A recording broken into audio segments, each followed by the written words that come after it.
What's happening, boys and girls? It is Gordo from the Gordo League, and I wanted to put together a quick video just to give you guys a glimpse or a glimmer of the new DLC content that you can download for yourselves on Pokemon Shield and Sword. Now, Nintendo has dragged it on and finally released a video where they spoke about all these new updates and games like Pokemon Snap and Pokemon Brush Your Teeth or whatever it was. Anyway, I thought let me put together a video on the new Isle of Armor sub-region. I guess you could call it a sub-region because the Isle of Armor is actually based on the Isle of Man, which is part of the British Isles, which the whole Sword and Shield game has been based on. Now, before I continue, make sure you check us out on twitch.tv/the Gordo League.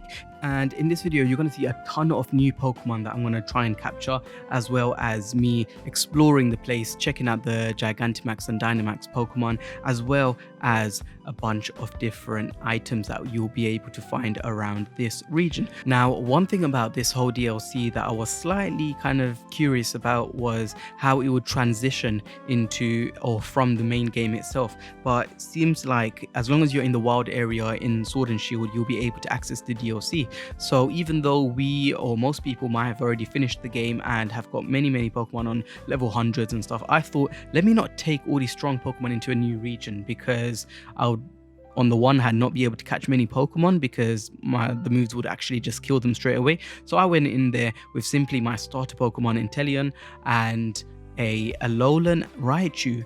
And as you can see, there's also many different challenges that you will face in this region. They start off with entering the dojo and actually being faced with 3 different trials set by the master of the dojo himself, but also these little sub-quests or these little challenges here with catching 100, or not even catching, but finding 150 different Alolan Digletts all around, scattered all across the area. All the Pokemon that you'll find in the wild will be at level 60 by default, unless you get them from a raid or a Dynamax raid, then it may vary in the level that you find them. Also, your bike actually gets a very interesting upgrade here.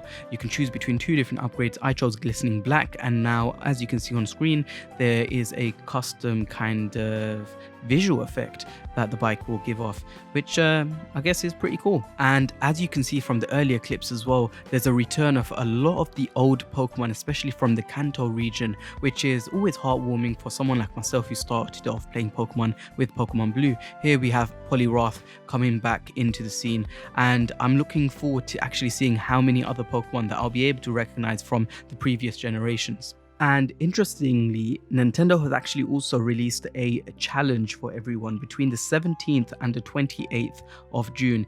We need to be able to raid Zeraora or Zeraora, however you pronounce this Pokemon. If we raid this Pokemon 1 million times in total, then every single person will be getting a shiny Zeraora for free as probably a mystery gift, which is very interesting. So take a look at on screen right now. There's the challenge. If 1 million trainers defeat this Pokemon, then we can get a shiny version of this Pokemon itself. So we have this small amount of time to actually go out there and raid with as many people as possible.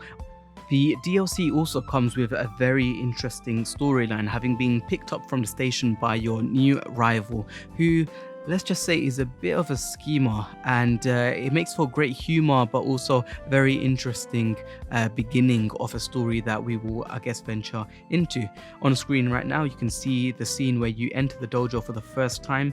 Essentially, this is the same dojo that Leon himself trained at and gained all of its experience from. So it just makes sense that now, as the new champion, you are kind of following in the same footsteps and gaining and boosting a lot of your experience here. And I'm sure there's a lot to get from here, because there's even a move tutor who trades certain ores that you'll get from the Dynamax raids for all these new moves that are, from what I've seen, only existent in this region. So it's a very rare kind of opportunity to get. Of course, the new Pokemon Cupfu that you can see on screen right now is a Pokemon that you will acquire down the line, probably after completing the first 3 trials.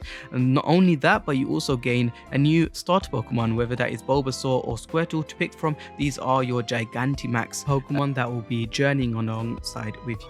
And that's it for this quick insight of the DLC content. Make sure you leave me a like if you like the video. If you don't like the video, maybe leave a dislike, but maybe leave me a comment on top of the dislike. And if you really want to keep up to date with all my videos, hit the subscribe button, and do remember to check out the Twitch channel now.